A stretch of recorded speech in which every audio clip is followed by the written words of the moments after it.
जय श्री कृष्ण दोस्तों। मैं संदीप बघेल आप सभी का मेरे YouTube channel maths by Sandeep में हार्दिक स्वागत करता हूं। आज हम आपको साधारण ब्याज और चक्रवृद्धि ब्याज पर आधारित एक कॉन्सेप्ट बताएंगे। कॉन्सेप्ट को हम एक सवाल के जरिए समझेंगे। सवाल क्या है, यदि साधारण ब्याज पर कोई धनराशि 12 वर्ष में दुगनी हो जाती है तो वार्षिक ब्याज की दर क्या होगी। यह सवाल साधारण ब्याज पर आधारित है और इसी सवाल को अगर चक्रवृद्धि ब्याज पर पूछेंगे तो इस तरीके से होगा कि यदि चक्रवृद्धि ब्याज पर कोई धनराशि 3 वर्ष में 8 गुनी हो जाती है तो वार्षिक ब्याज की दर क्या होगी। मतलब इसमें क्या है, कोई भी राशि क्या वो n गुनी हो रही है, जैसे कोई हो रही है दुगनी, कोई हो रही है 3 गुनी, कोई 8 गुनी, और इसमें समय दिया हुआ इतने साल में हो रही है, तो उसकी क्या पूछेंगे, वार्षिक ब्याज की दर पूछेंगे, उसका आर पूछेंगे। तो एक तो साधारण ब्याज पर आ सकता है सवाल या जी चक्रवृद्धि ब्याज पर। तो अगर साधारण ब्याज पर कोई धनराशि 12 वर्ष में दुगनी हो जाती है तो वार्षिक ब्याज की दर क्या होगी, उसको कैसे निकालेंगे। जैसे हमें डाटा क्या दिया है, टी बराबर कितना दिया है, समय कितना दिया है 12 वर्ष, और एन बराबर कितना है 2, मतलब कितना गुना हो रहा है, दुगुना हो रहा है, तो एन बराबर 2। हमें निकालना क्या, आर मतलब वार्षिक ब्याज की दर। तो इसका फॉर्मूला क्या होता है, हम जानते हैं जो R%, जो R लगाने का क्या फॉर्मूला होता है, n माइनस के 1/t गुणा 100%। तो जी कितना होता है फॉर्मूला इसका, R बराबर n माइनस के 1/t गुणा 100। तो n आपका क्या है, n हमारा 2 है तो 2 लिख दिया, -1, और t कितना है हमारा, t हमारा 12, तो ये 12 लिख दिया गुणा 100। तो जी 2 में से घटाएंगे तो 1 बचा, 1/12 गुणा 100, तो ये हो गया 100/12। तो इसको 4 से काट दिया, 4 से जी 25 बार कट गया, और 4 से जी कितनी बार कट गया, 3 बार, तो 25/3%। और सॉल्व किया तो ये कितना आया, 8 से ही 1/3%।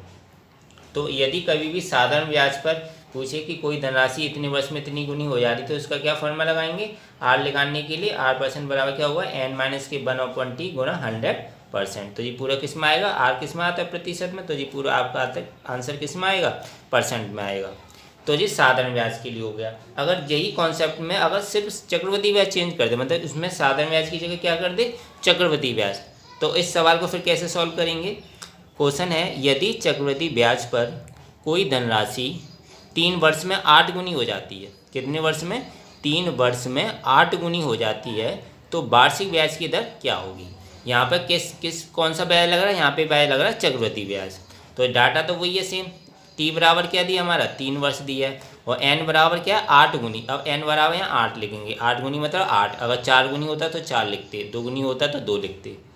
एन बराबर 8 हो गया, और आर हमें निकालना है।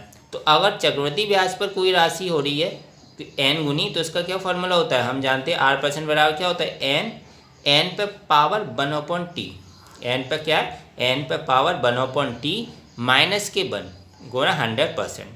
तो आर निकालने का क्या फॉर्मूला होता है, अगर चक्रवृद्धि ब्याज पर हो रहा है तो n बराबर 1/t माइनस के 1 गुणा 100%। तो यहाँ n कितना हमारा, n 8 है, तो 8 पे पावर क्या हो जाएगा 1/t, तो t कितना हमारा 3, तो 8 पे पावर हो जाएगी 1/3 माइनस के 1 गुणा 100। तो 8 को हम क्या लिख सकते हैं, 8 को हम लिख सकते हैं 2 पे पावर 3, जो 8 है 8 को हम लिख सकते हैं 2 पे पावर 3, तो 8 की जगह हमने 2 पे पावर 3 रखा, और उस पूरे पे पावर 1/3, तो 3 गुणा 1/3 हो जाएगा, 3 से 3 कट जाएगा, माइनस के 1 गुणा 100।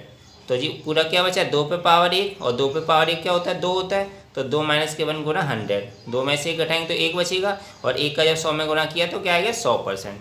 तो इसका आर कितना है, इसका वार्षिक ब्याज की दर कितना आया 100%।